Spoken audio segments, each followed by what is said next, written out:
మే 3 చిన్నోని birthday రోజు మేమైతే ఒక టెంపుల్కి వెళ్ళినాము. అది ఎర్రగట్టు గుట్ట టెంపుల్. మనం హన్మకొండ వరంగల్ పోయే రూట్లో ఉంటుంది. ఎర్రగట్టు అని అంటారు ఒక స్టేజ్. ఆ స్టేజ్లో దిగి కొంచెం లోపలికి నడిస్తే ఈ టెంపుల్ ఉంటుంది. ఎవరైనా ఇంట్రెస్ట్ ఉంటే, కొంచెం టైం ఉంటే ఖచ్చితంగా చూడవలసిన టెంపుల్ అని అయితే చెప్తాను నేను. మంచిగా గుట్టకే వెలిసిండు స్వామి, వెంకటేశ్వర స్వామినే గుట్టకే వెలిసిండు. మంచిగా చూపిస్తా, వీడియోలో చూడండి. చాలా బాగా తీసిన నేను. అది షార్ట్స్లో కూడా పెట్టిన, చాలామంది చూసారు.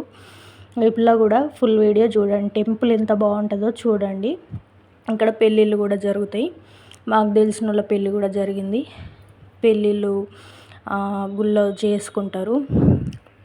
చూసిళ్ళు కదా, గుట్టకే చెక్కబడిన విగ్రహము. అది చెక్కింది కాదంట, గుట్టకే వచ్చింది అని అయితే అంటారు. దానికి పూజలు చేస్తూ ఉంటారు. లోపలికి పోయి కూడా కొంచెం బాగా తెలిసిన వాళ్ళు మొక్కుతూ ఉంటారు. మేమైతే లోపలికి వెళ్ళలేదు. ఎప్పుడు వీలున్నా కూడా మా సార్ ఈ గుడికే తీసుకెళ్తాడు. ఎందుకంటే కొంచెం మా ఇంటికి దగ్గరలో ఉన్న గుడి అన్నట్టు. ఇది కొంచెం దూరమే, మళ్ళీ చూడడానికి బాగుంటుంది. అన్ని దేవుళ్ళు, ముఖ్యంగా శివాలయం కోసం అయితే వెళ్తాం. తప్పకుండా చూడండి. ఆశీర్వదిస్తున్నాడు, అక్కడ అయ్యగారు లేడు. మేము పోయినప్పుడు అయితే గుడి మాత్రం మంచిగా వీడియో తీసిన నేను. అస్సలు మిస్ కాకుండా చూడండి. ఎంత బాగుంటుంది అంటే అంత బాగుంటుంది. చిన్నపిల్లలు మనం ఏది చేస్తే అది చేస్తారు కదా. ఇది మాత్రము వీడియో నా కోసం నేను ఉంచుకున్న. చిన్నోడు ఏం చేసిండని నాకు గుర్తుండాలి కదా, అందుకోసమని నేను వాడు చేసిన కొన్ని అట్లనే ఉంచుకుంటా అన్నట్టు వీడియోలో. ఇదైతే మనం వెంకటేశ్వర స్వామి గుడి నుండి సైడ్కి ఒక దర్వాజా ఉంటుంది. అల్ల నుండి బయటకు వస్తే ఈ మెట్లు ఉన్నాయి కదా, ఈ మెట్ల నుండి పైకి ఎక్కితే ఒక దీపం ఉంటుందట అక్కడ. ఆ మెట్లు అయితే చాలామంది ఎక్కుతారు. నేనైతే ఇంతవరకు ఎక్కలేదు. మీరు ఎప్పుడైనా వెళ్తే ఎక్కండి. ఎక్కిన తర్వాత నాకైతే కామెంట్ చేయండి అక్కడ ఏముందో చూసి. పాదాలు, దీపము ఏదో ఉంటుంది అంటారు. దీపం మాత్రం ఖచ్చితంగా ఉంటుంది. అది మా ఇంటికి కూడా కనిపిస్తుంది. దీపము లైట్ లాగా అది ఎప్పటికీ వెలుగుతూనే ఉంటుంది అని అయితే అంటారు. నాకైతే తెలియదు దాని గురించి అంతగా. అయితే ఇక్కడ ఇది కూడా చాలా విశిష్టమైన ప్లేస్ అని చెప్పుకోవచ్చు. శివాలయం ఉంది ఇక్కడ. శివాలయం బ్రహ్మసూత్ర లింగం అంటారట దీన్ని. మా సార్ చెప్పిండు.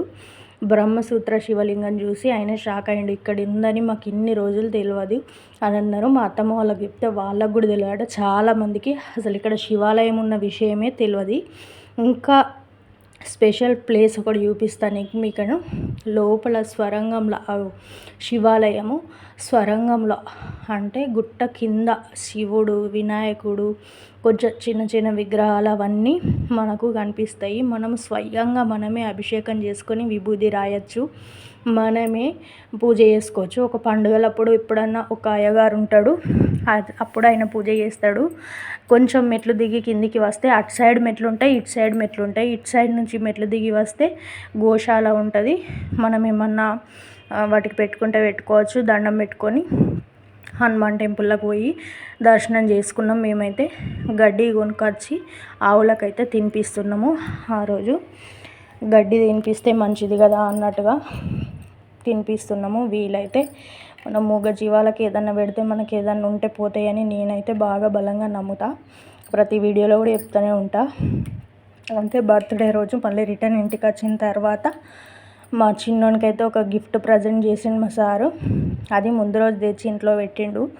పెట్టేసి రిమోట్ కార్ కొని, ఈ రిమోట్ కార్ కొని అని ఇప్పటి నుండి అడుగుతున్నాడు. బర్త్డే ముందు నుంచి అడుగుతుంటే బర్త్డే రోజు ఇస్తే అయిపోతుంది కదా అన్నట్టుగా ముందు రోజు తెచ్చి ఇంట్లో పెట్టేసి ఇస్తే మస్తు సర్ప్రైజ్ అయ్యిండు. ఒక రోజు 2 రోజులు మొత్తం దాన్ని పట్టుకొనే ఉన్నాడు. దాన్ని పట్టుకొని పడుకున్నాడు, దాన్ని పట్టుకొని ఆడుకున్నాడు. బాగా హ్యాపీగా ఫీల్ అయ్యిందట. వాడు ఏదో అడగలేదు అంటే అడుగుడు అనేది వానికి ఇంకా తెలియదు. అడగక అడిగిండు కాబట్టి వాడు అడిగిన ప్రతి ఒక్కటైతే ఇవ్వడానికి ఫీల్ అవుతాం. ఏదో ఒక డైలాగ్ ఉంటుంది కదా, ఒక అడిగిన బాబు ఇవ్వనంత వరకే ఫీల్ అవుతాడు, వేరే ఏదైనా చూస్తే మర్చిపోతాడు, కానీ ఇవ్వని తండ్రి మాత్రం లైఫ్ లాంగ్ గుర్తుపెట్టుకుంటాడని.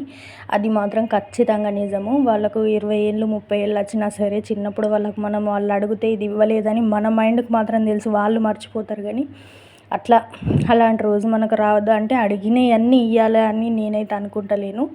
వానికి బ్రెయిన్కి, వాని బాడీకి ఏదైతే మంచిదో అదే ఇవ్వాలనుకుంటున్నా. Thank you for watching.